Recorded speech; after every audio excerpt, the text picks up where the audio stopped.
Hello，大家好，我係藝術專欄作家玻璃啊。今日嚟到漢雅軒 Nothing Like the Taste of Printing 嘅現場咧，諗住同大家討論下美油汀呢種版畫藝術嘅話題。咁好緊要啦，當然係邀請咗幾位參展，同時亦都好熟悉美油汀呢個媒介嘅幾位藝術家。咁我哋由最右邊開始介紹下自己。好，Hello，大家好啦，我係 Avery 啦，劉翰林啦。咁我係畢業於浸會視覺藝術院嘅。咁我畢業咗3年多啦。咁呢3年裏面呢，其實我都係主要做 focus 喺 mezzotint 呢個技巧上面嘅藝術創作嘅。係大家好啦，我係阿琪啦。咁我就係我諗18年畢業於呢個中文大學嘅，咁就跟阿鍾大富老師學呢個銅版畫啦。咁自己嘅創作反而就唔係全部都係 mezzotint 嚟嘅，但係呢就會有用呢個技巧落去再 mix 埋唔同技巧咁樣咯。Hello， 大家好啦，我係 Jennifer 啦。咁我都係跟鍾大富老師去學版畫嘅。咁我係2020年畢業係中大㗎啦。咁我畢業之後都除咗做版畫之外，都做其他唔同形式嘅藝術啦，例如係 site-specific work 啊，或者一啲 installations 嘅。係。咁今日我哋個 topic 就由淺入深啦。咁不如就我介紹下究竟美油汀 mezzotint 究竟係一個點樣嘅版畫形式呢？咁佢係用一種銅去製版嘅方法嘅，但係大家冇以為用銅咧就係銅版畫喎。咁其實咧，佢如果要 classify 咧，可能會 classify 落去粒版畫入面嘅層次。點解咧？因為如果用 rocker 咧喺塊銅板上面準備好一啲窿之後咧，咁藝術家們啦就會用翻一啲壓板啦，將上面嘅窿調整翻佢入面個窿嘅高低，然後決定咧窿入面嘅墨水量，最後咧喺滾嗰幅版畫出嚟之後咧，就可以出現到唔同深淺嘅顏色。咁大家可以想像到啦，用呢種技法有人工嘅控制之下咧，其實就可以展現到咧畫面上面咯明暗分明，但係同時咧亦可以掌握到好多過渡色彩嘅一啲特色嘅。咁呢個咁特別嘅技法歷史上點嚟咧？阿 Jennifer 可唔可以同我哋介紹下？咁呢個技法其實咧就係由一個德國士兵佢發明先嘅，但係嗰陣時仲係未係用 rocker 嘅，佢係用一隻 ruler 嘅工具啦。咁嗰個 ruler 咧就係其實一支棒，跟住佢側邊有個圈圈，個圈圈咧就係好多凹凸嘅。咁一碌嘅時候咧，嗰塊板就會有好多凹凸情況啦。咁後尾咧係邊個發明 rocker 嘅咧？就係一個英國王子，佢係 Ruprecht von der Pfalz 啦。咁佢喺流放喺荷蘭嘅期間咧，佢就係發明咗呢個 rocker， 但係佢嗰陣時未係真係好中意呢個技法，或者係成日做 mezzotint 嘅，而係佢個助手叫 Rolleran 啦。咁佢係一個專業版畫家啦，佢就係好擅長用呢一種技法去豐富黑色啊，或者係利用佢嗰種天鵝絨嘅質感去做一啲版畫嘅。咁後期其實呢一個技法咧，都係一啲比較皇室佢哋利用嘅，即係佢哋會覺得呢個秘密啊，即係唔會俾其他人去用啦。咁反而咧係好多一啲 professional 嘅 printmaker 咧，見到有呢個技法出現咧，就會好想去仿效。咁佢哋就去研發呢樣嘢啦。咁佢就即係有啲人就發現咗啦，或者係有啲Rolleran 佢嘅其他徒弟又可能講咗出去啦。咁後尾呢個技法咧就英國啊，傳到去 Amsterdam 啊，傳到去 Paris 等等唔同嘅歐洲國家嘅。係啦，咁簡單嚟講都係16至18世紀啦，好重要嘅一個肖像畫嘅方法。咁點解當代又會復辟咗出嚟嘅咧？其實嗰陣時點解係沒落咧？反而講一講，可能就係因為 mezzotint 嗰個技法咧，或者版畫呢樣嘢咧，就比較係慢嘅，要時間去做嘅。但係當其時19、20世紀就出現咗技巧，就係攝影。咁攝影好快啊，一直擦就有一個 image 出嚟啦。咁呢個 mezzotint 或者 printmaking 呢個技巧就慢慢俾人忘記咗啦。咁喺日本咧有2個printmaking 嘅大師咧，佢哋攞翻呢一個技巧出嚟去運用翻啦。咁其實喺日本嚟講呢，咁鍾大富老師都同我講話，mezzotint 嘅技法反而喺日本流傳性係大過喺好多唔同嘅歐洲國家嘅。咁其中一樣嘢可能就係因為日本人佢嗰種韌性啦，嗰種民族性啦，佢哋對於古典嘅追求比較大嘅。咁同埋另一樣嘢就係日本佢哋都有一啲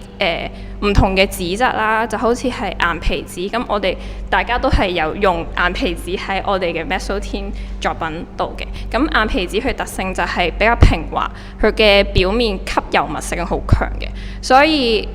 當我哋加咗硬皮紙落去我哋 Mezzotint 嘅時候呢，咁我哋嗰隻紙彰顯嗰個黑色就會特別強啦，同埋佢嘅深淺色都會唔同嘅，係啦。咁係咯，我哋嘅技法都其實都有用日本人嘅發明嘅嘢喺入邊係。點會提到歷史咧？因為都好好奇啊，咁源遠流長嘅一種方法啦，居然會同3位年輕嘅藝術家相遇，所以我都好有興趣。究竟呢個技法點樣同你哋相遇咧？同埋點解咁堅持會一路玩落去咧？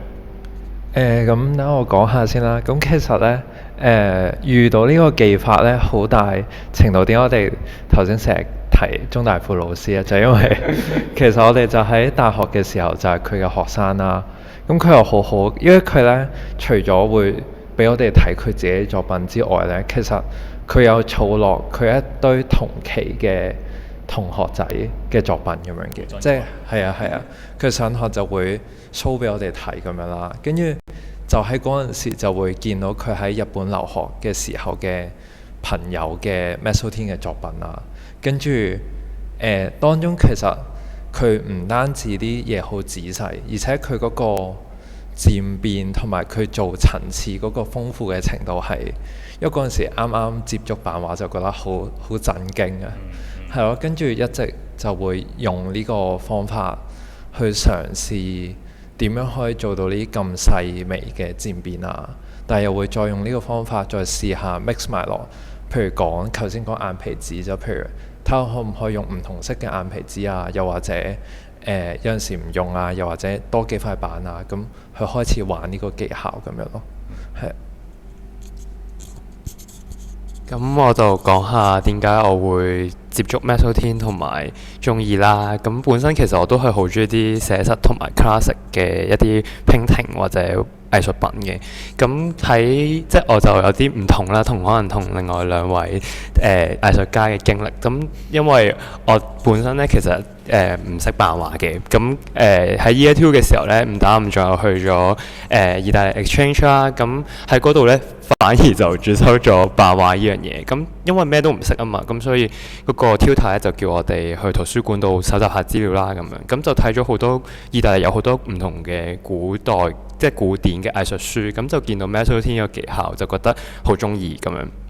咁但係咧，因為我咩都唔識，而 Mezzotint 其實某程度上可能係比較複雜同埋需要好多工具嘅一個技法啦。咁可能所以嗰陣時咧我就記咗喺個心裏面，就冇再諗啦。咁但係翻到嚟香港之後呢，咁我都有因為對版畫有興趣啦，咁所以都一直有修讀唔同版畫嘅 course。咁到畢業嘅時候呢，其實都係想做一啲寫實嘅嘢。咁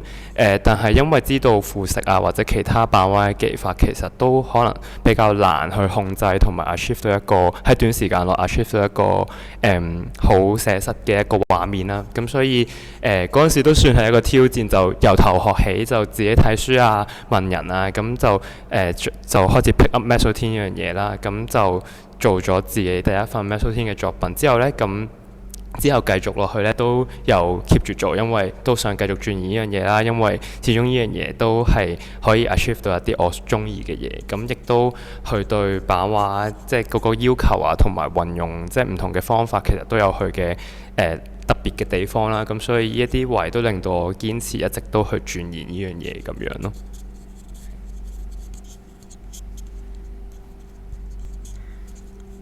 咁如果我嘅話咧，其實都係中大附老師，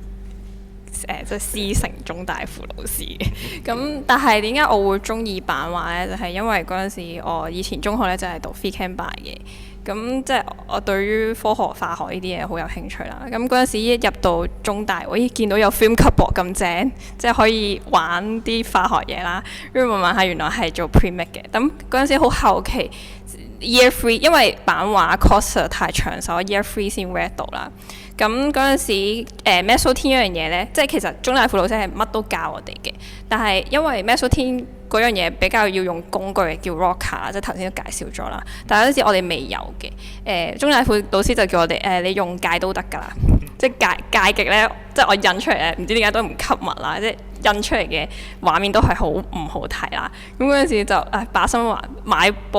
個 rocker 翻嚟先，跟住之後就開始越做越大啦，即係越想精益求精就慢慢就中意咗 Mezzotint 樣嘢咯，係。咁啱啱提到你哋嘅啱啱初遇啦，咁可能因為有好嘅老師教到啦，或者單純係可能喺圖書館已經發掘咗一個咁珍貴嘅技法啦。咁究竟其實會唔會其實你睇當代藝術上面都見到，其實呢個方法可能都可以開闢到一啲新嘅路向喎，或者啲突破咁樣，你可以同佢哋分享下。我諗如果擺翻去當代睇，其實我覺得最得意嘅時候係，因為以前啲人去發明每一個技巧嘅時候，其實佢係一個好實際嘅作用嘅。即係譬如佢當時，譬如要印報紙先算啦，可能佢就會做可能 etching 啊，又或者線嘅腐蝕咁樣，咁去再做銅版，然之後再去複印好多唔同數量。即係我覺得當時嘅版畫係一個印刷術嚟嘅，即係可以咁樣理解啦。但係所以我覺得放翻落當代個最得意嗰個位呢，就係佢唔再係以技術行先啦，即係佢唔係用呢個技術去解決當下要印嘢嘅需求，而係佢變咗自己一個獨特嘅語言咯。譬如我做挑木板嘅，咁就好明顯你見到嗰個刀嘅刀鋒嗰個刀味，同埋嗰啲油墨嘅重量啊，咁嗰啲就會轉化做一個藝術嘅語言咯。所以我覺得呢個位放翻落當代嗰個思考，其實係有趣嘅咯，係咯，似一種形式上解放。我喺我嘅角度嚟講呢，因為始終即係而家實在有太多資源，同埋喺藝術上可能好多地方或者甚至香港都有好多唔同嘅推廣啦，所以我都覺得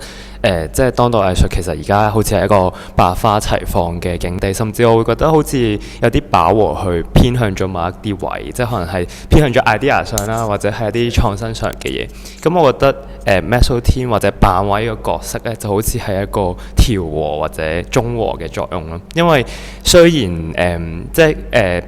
Mezzotint 或者版畫其實而家好多人都即係傾重於 idea 上面嘅嘢，但係其實佢對即係尤其是 Mezzotint 啦，咁其實佢對技巧嗰樣嘢都有啲側重啊。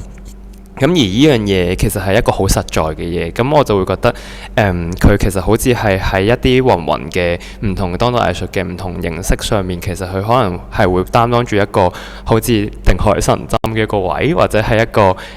即係佢會令到成個氛圍都有一個少少嘅調和，加上其實例如而家啲 work 可能好多都即係而家當代藝術好多 work 都係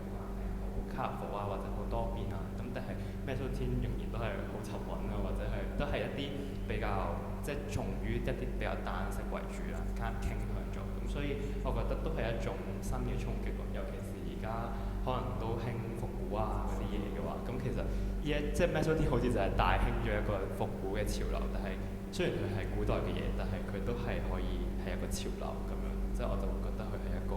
都幾得意嘅一個狀態。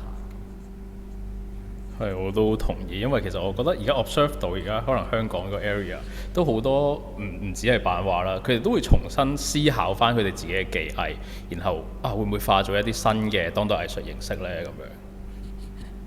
係。我自己想講嘅，因為我即係頭先聽到阿 K 講咧，不過我都認同嘅，因為其實本身 premake 呢樣嘢咧，就係重複性咁係可以有個宣傳嘅功用啊嘛，即係以前唔好意思，係即係講緊版畫嗰個宣傳嘅功用啦。其實我覺得放喺 Mezzotint 呢個技巧度，其實佢嗰個功能性都消失咗嘅。因為 Mezzotint 本身咧，我哋印刷上咧，佢係好快磨蝕嘅。所以見到我哋嗰啲 editions 咧，都可能2至3好少嘅啫。咁我覺得反而 Mezzotint 係仲側重於佢對於技術追求啦。所以我覺得即係我都學唔到劉翰林佢嗰種 fine， 我係做唔到嘅。因為我本身對於 Mezzotint 嘅技術，我係想再即係睇下點樣可以同其他 etching 啊嗰啲技術去合作，去做一啲唔同嘅畫面出嚟啦。咁同埋再講我自己覺得 Mezzotint 或者係版畫一樣嘢，對於我嚟講係有啲似一個 parallel world 嘅，即係好似一個平衡世界咁樣。即係我喺版畫呢個世界度可以放慢自己速度去做嘢。咁我自己喺出邊可能做一啲 installations 嘅時候，我都係用版畫做我嘅養分去做其他 installations 咯，係啦。都同意，其實真係，因為喺成個版畫嘅領域啦咁大，咁其實呢一個技法究竟可以行到幾遠，我哋大家都好拭目以待，好期待。咁啊，其實 Avery 你係咪都準備咗一啲可能當代藝術上係版畫嘅，會想諗住同我哋分享下一啲例子？好。係講關於我嘅作品定係唔係？好啊，係啊，咁咧其實即係當代，即係其實佢哋都可能就介乎於當代藝術同埋古典中間啦。咁其實都係一啲比較我中意嘅藝術作品嚟嘅。咁亦都係因為呢啲畫，可能就會令到我更加想去做 Mezzotint 啦，因為佢哋都係啲 Mezzotint 嘅作品。咁首先第一張咧就係關於就係叫 experiment with the air pump 啦，就係其實係一張係即係複製一幅真實嘅一幅 painting 嘅一幅作品嚟嘅。但係因為佢可能係比較早期去運用 Mezzotint 去做一啲咁仔細嘅作品啦，佢就係描寫緊一啲小朋友去參觀科學館嘅一個場景啦。咁但係因為成個氣氛都係光暗分明啊，咁嗰樣嘢其實都可以彰顯到 Mezzotint 本身嗰種對明暗光對比啊，或者對顏色嘅濃度嘅一個極致嘅體現嘅一個畫作啦。咁所以咧，其實我睇完呢張畫之後，就會更加想去即係多啲去鑽研刻畫嗰個技巧。雖然 Mezzotint 可能都係版畫嘅一種，而版畫其實都有牽涉到好多唔同，例如 chemical 啊，或者你印刷嘅技巧或者點樣。但係其實最歸根究底嗰個原本咧，其實都係傾重你刻畫個技巧。即係其實大家可能 painting 都係需要一樣嘢啦，即係你需要嘅一種繪畫嘅技巧啦。咁你點樣刻畫啊？呢種工藝其實都係一種好好嘅嘗試，亦都係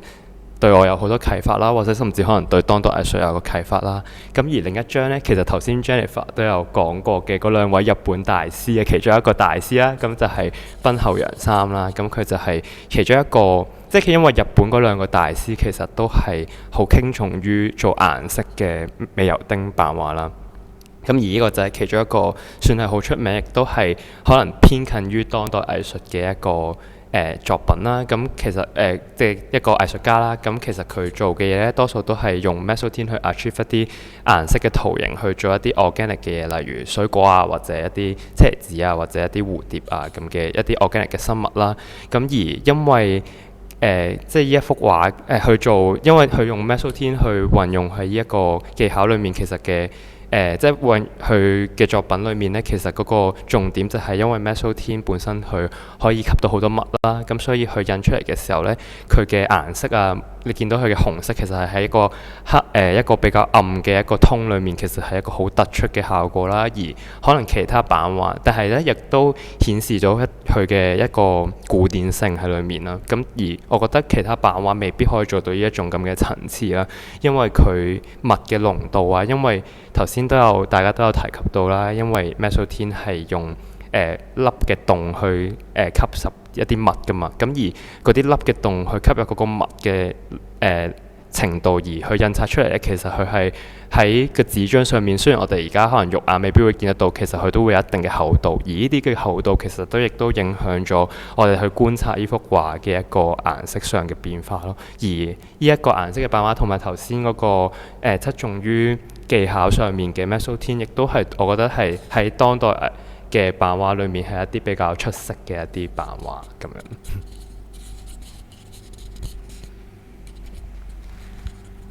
係，多謝晒。咁我都因為都好想帶出後面可能你陣間會介紹嘅作品呢，其實入面嗰個色彩嘅運用啊，或者係光陰嗰個運用上面呢，都我覺得有所呼應嘅。咁我諗觀眾都好期待啦。最想聽嘅就係其實你哋今次參展嘅作品入面，你哋會唔會可以同我哋介紹下呢？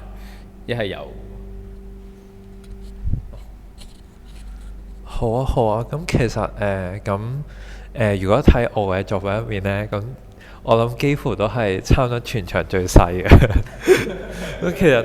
點講呢？我覺得又唔屬於俾個媒介限制嘅，即係我自己咁覺得啦。咁但係我會覺得，如果做 Mezzotint 嘅話呢，其實你會花咗好多精力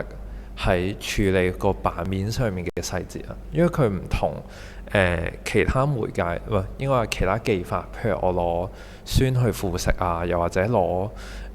其他 dry point 嘅技巧嘅話呢，佢相對上要處理細節嘅能力係高啦，但係處理一個大嘅色塊呢，係特別棘手，係啊。但係相反調轉，我就用咗好多除咗 Mezzotint 以外嘅技巧再 mix 埋落去，即係譬如我有少少做所講飛塵，又或者係啲酸嘅腐蝕嘅技巧啦，又或者黐一啲唔同嘅顏色嘅 Chinkolate 啦，即係表貼法咁樣啦，咁就去令到嗰個 image 可以有 Mezzotint 嘅細節之餘呢，佢唔需要變咗好傳統嘅嗰個 Mezzotint 嘅黑板印象，係我全部嘢都係好黑，然之後中間有好微細嘅漸變，即係我就可以再玩多咗唔同嘢咁樣咯，係咯。好。咁而我參展嘅作品可以分為兩部分啦，一部分呢就係過往嘅作品。咁其實呢，過往嘅作品就傾重於可能係頭先大家都有提及到嘅一啲 Mezzotint 嘅技巧啊，即係可能係一啲技巧上嘅一啲 achieve 啦。咁而另一邊嘅作品，就係一啲我而家正在進行中創作緊嘅一啲系列嘅作品啦。咁其實佢就可能多啲側重於可能係 idea 上啦，或者歸根去原本身 Mezzotint 最吸引人嘅地方就係佢嘅刻畫啦，咁樣。咁我做嘅 practice 咧，通常我嘅畫都係 come from 神話、希臘神話啊、符號學啊，甚至係即係我用靜物嘅 genre 去做包裝啦。咁由一啲寫實嘅嘢，但係即係有啲寫實嘅物件去構咗一啲虛構嘅一啲場景啦，亦都係我最主要平時我創作上面嘅一個 practice 嚟嘅。咁因為我本身個人可能唔係好中意同陌生人分享一啲太深層次嘅感受啦，咁所以我就用咗呢一啲嘢去包裝咗自己。咁就用呢啲嘢去企喺我前面，即係用故事啊，用希臘神話，用靜物去企喺我前面做一個説書人啦，幫我去講我想講嘅嘢。咁呢，我嘅作品即係前期嘅作品呢，就有即係都有一啲刻畫嘅部分啦，亦都有講緊運用咗唔同顏色嘅對比嘅。咁亦都係我一直本身想研究嘅一啲方向啦，喺 Mezzotint 上面。咁所以你見到前面嘅4張作品呢，即係可能喺呢度嘅左手邊呢，咁其實都有好多唔同技法嘅展示啊，亦都有用到頭先大家所提及嘅表貼法啊、硬皮紙嗰樣嘢啦。咁但係呢，因為可能即係做呢啲技巧上嘅追求呢，其實可能係一個無止境嘅一個陷入啦。咁所以呢，喺做完一輪呢一紮作品之後呢，其實我開始有啲新嘅諗法啦，咁就覺得其實可能喺藝術創作上面，即係可能版畫上面，可能都會俾好多人，即係可能當代藝術啊，或者係而家嘅藝術生態裏面，都會俾人哋覺得係一種即係唔係咁傾重於藝術性嗰樣嘢為主啦，即係可能係比較工藝上嘅嘢咁樣。咁我都有呢個咁嘅思考同埋平衡啦。咁所以導致之後呢，其實後期我做完一紮作品，可能對技巧上嘅追求啊，可能我本身都獲得咗一啲嘢嘅時候呢，我就開始抽離咗自己，就會想嘗試多一啲藝術，即係可能係比較傾重於技巧上，或者係歸根原本啦，係本身喺畫面嘅刻畫上啊 composition 上嘅一啲嘅一啲創作啦。咁所以而家嘅作品呢，都係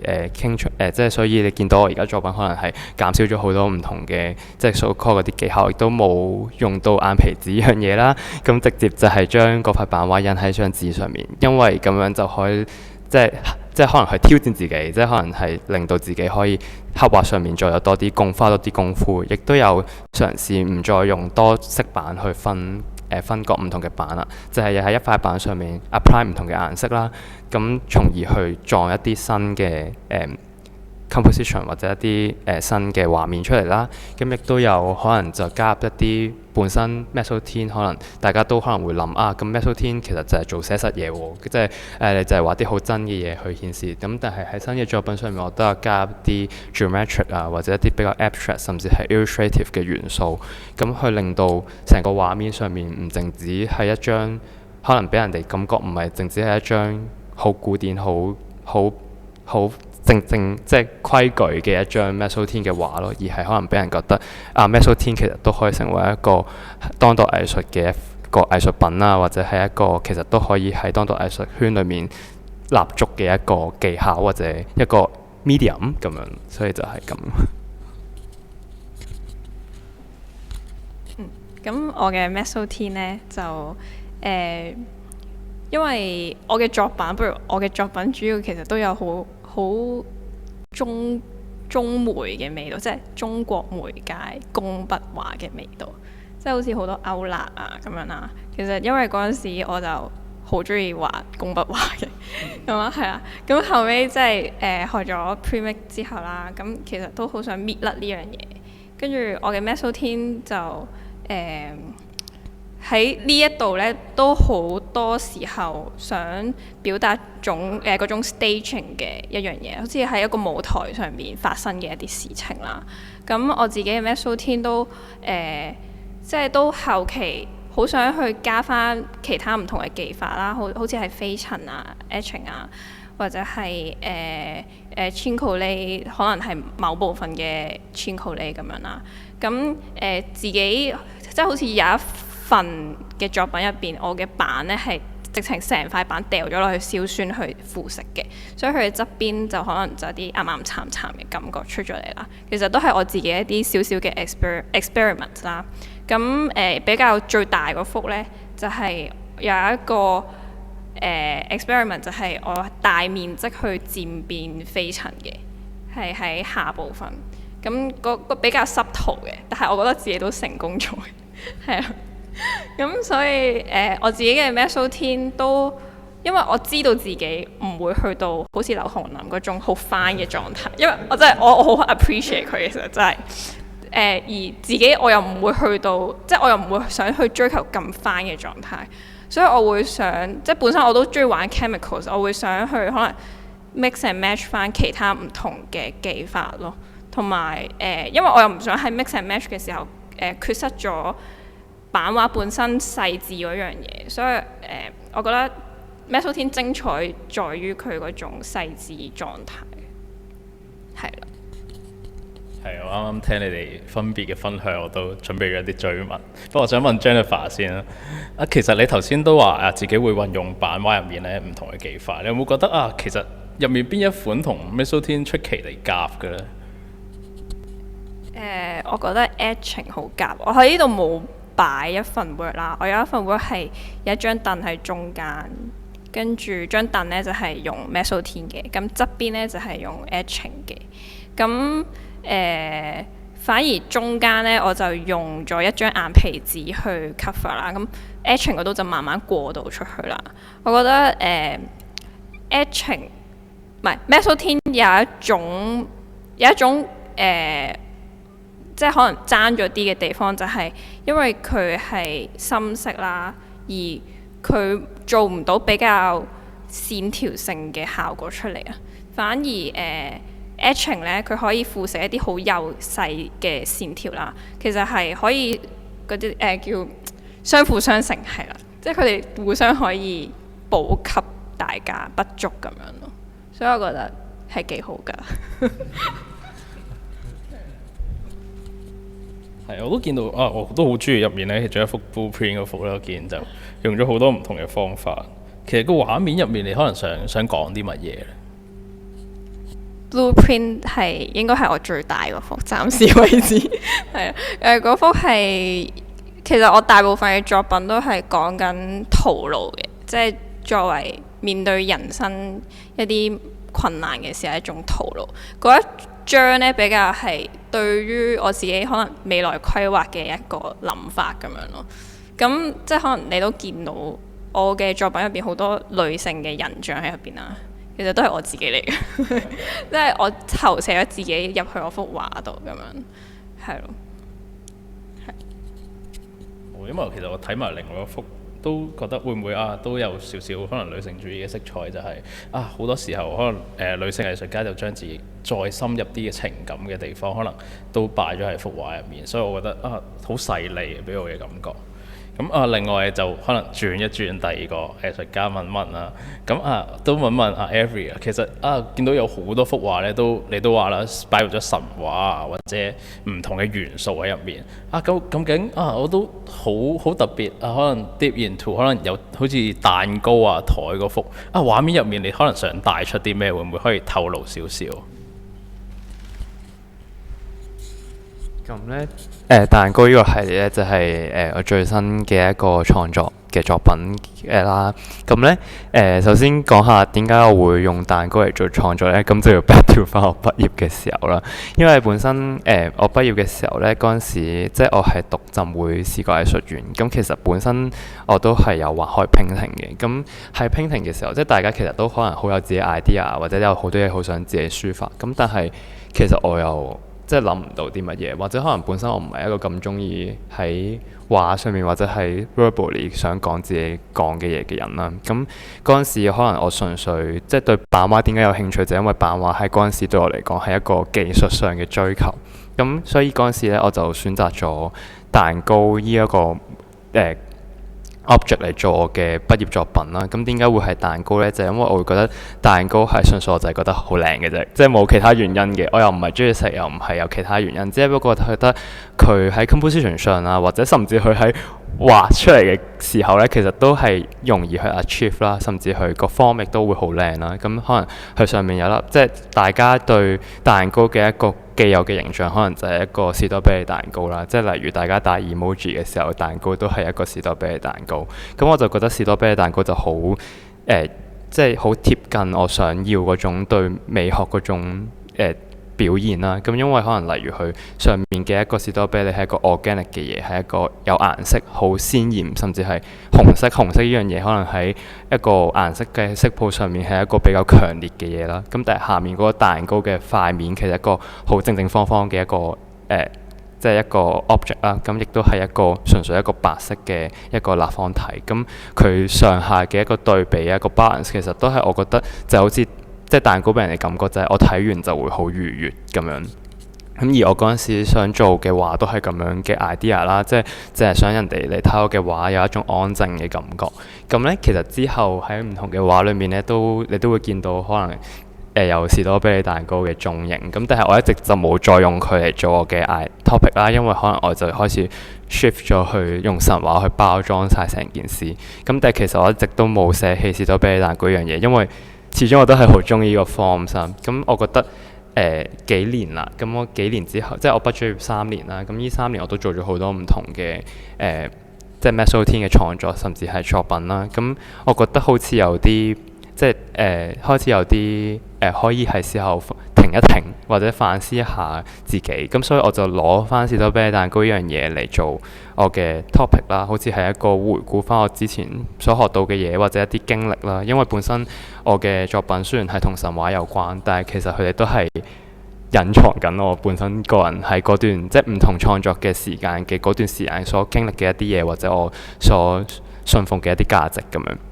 咁而家我覺得就係時候好似係一個 take a break 咁樣，咁亦都係好似係反思完自己之後再去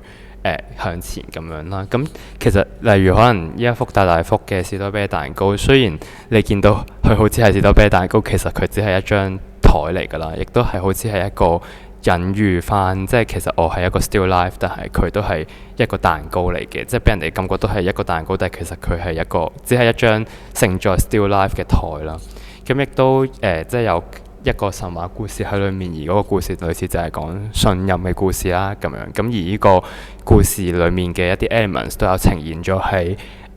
畫作上面啦。咁而家新嘅一個系列，因為之前嘅嗰啲系列，即係例如左邊嗰個呢，其實都係類似講命運有關嘅嘢。咁而命運可能都牽涉住選擇啦。咁選擇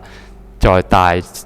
出嚟呢，其實可能都係關於人與人或者人與物件之間嘅信任。其實我想講嗰個信任，可能係講緊我對 Meso Teen 呢樣嘢嘅信任咯。其中一個位就係我係咪應該繼續行落去呢？淨係用呢個媒介，咁亦都係一個對自己嘅一個反思咁樣。咁所以就又係一幅畫度呈現出嚟咁樣咯。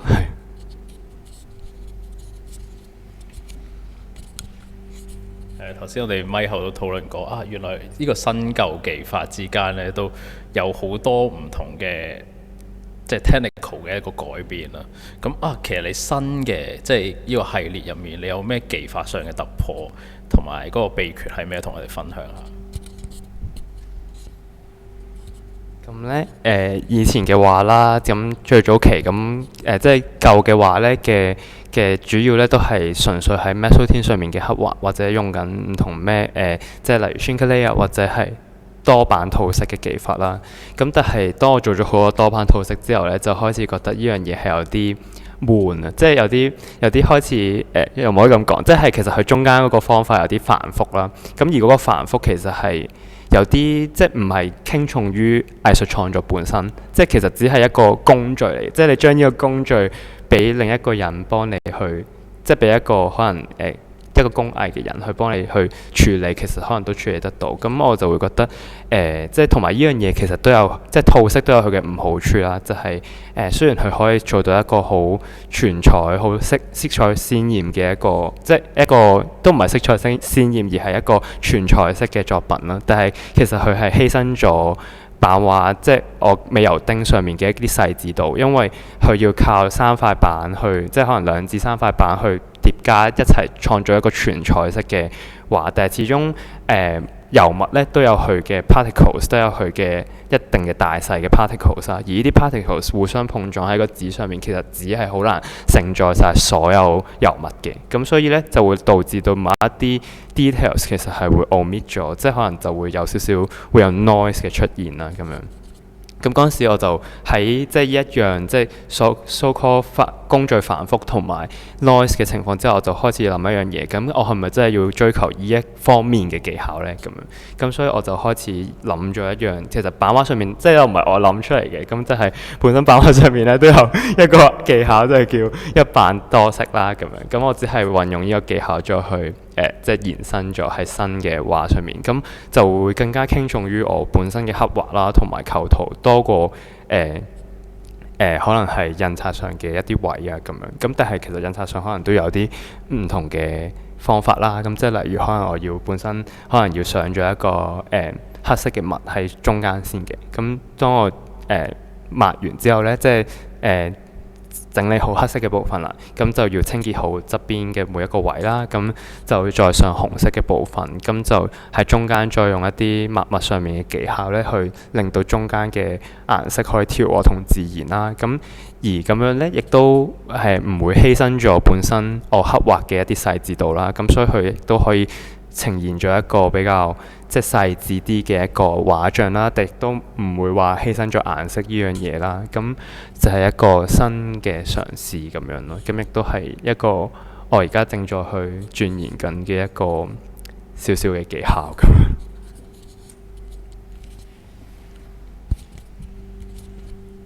Thank you。咁我頭先阿 Harry 講嘅 noise 我頭先近睇都覺得都其實好欣賞嗰啲 noise。其實我覺得同幅畫都添咗一啲唔同嘅味道喺上面。而新嗰幅其實我都好詫異佢嗰個技法咧，令到嗰個黑色嘅墨水同紅色嘅墨水咁好咁糅合埋一齊咧，都覺得好有趣。咁喺呢個時間都提觀眾啦，可以隨時喺下面留言，擺一啲 question 俾我哋。咁我暫時都完咗上面Eric 呢個討論啦。咁繼續想問問 Jackie 啊。咁我哋頭先都唔係花好多時間傾你嘅作品。咁我見咧每一幅作品咧，其實一行埋去咧，我就其實真係好似油畫畫出嚟嘅風景畫咁樣。而我見啦，特別有一幅係一個類似黃昏定係朝頭早咁混合咗一啲橙色嘅色彩喺入面。咁啊，你嗰時其實經歷見到啲咩咧？點解會擺咗呢個景象同埋呢個咁特別嘅顏色組合係點樣製作出嚟？係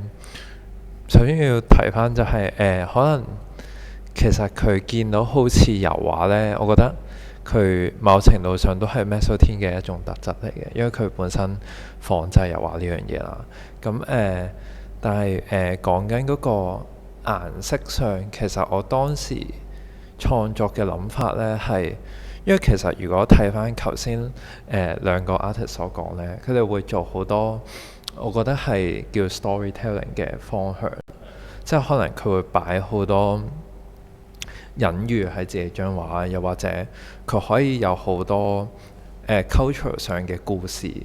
去令到佢張畫入面嗰個內涵好豐富啊！即係聽得好開心係啊。跟住，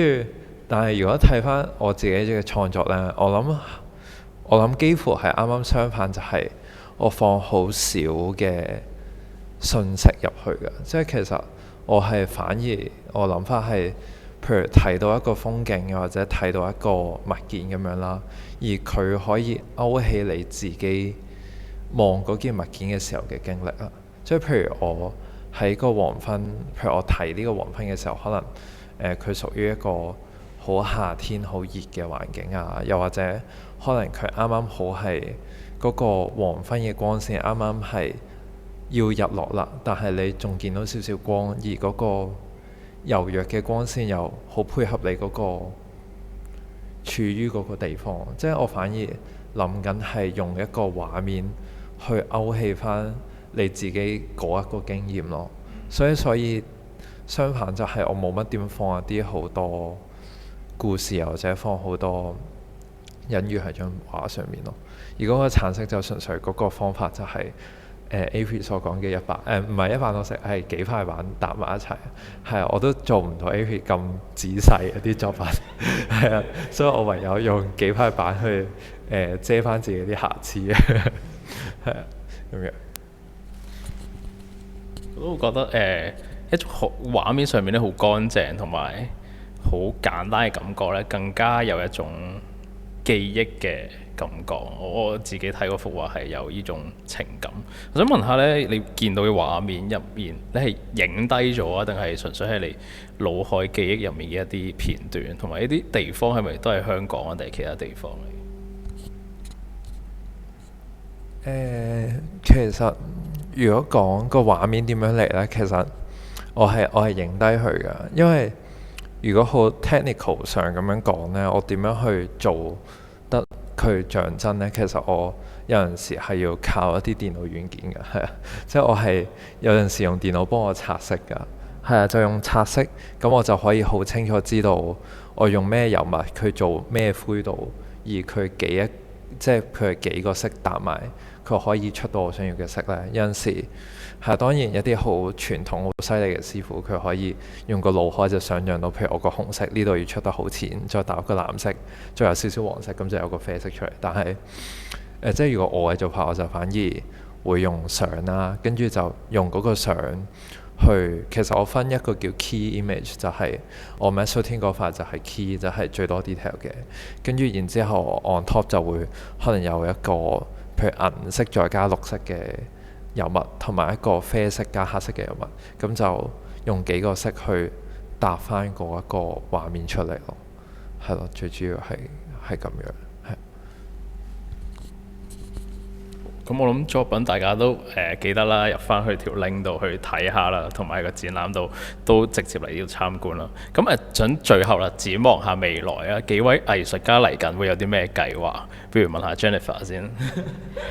我嚟緊呢，有個喺 Bristol 啦，英國啦，有一個 group show 就係做 pre-made 嘅。咁個 pre-made 咧就係 installations 嚟嘅。咁我未來就會去德國鑽研下public art 啦，就係咁。好啊，咁如果講我呢，我都係喺 Bristol， 係因為我嚟緊就會讀一個做 printmaking 嘅 master， 咁就喺 Bristol 嗰度讀嘅，咁就啱啱喺佢 group show 嗰個地方啦，係就會有喺嗰邊讀書咁樣咯，係咯，係交俾 Avery。嚟緊即係今個月咧都會喺另一個gallery 度會有個 show 啦，咁係個 group show 嚟嘅，咁亦都會繼續展翻我而家新做嘅一啲作品啦，咁亦都未來都會即係再積極參與多啲唔同嘅 exhibition， 亦都有計劃可能會出一本關於之前即係我嘅作品嘅一本書籍咁樣，即係可能係因為我本身做嘅嘢都係關於神話或者好多意思喺裏面，所以其實都會想做一個整合或者係拆密嘅一個位咁樣，即係解密嘅一本書籍咁樣，即係咁樣，同埋繼續鑽研版畫咁樣，即係咁樣。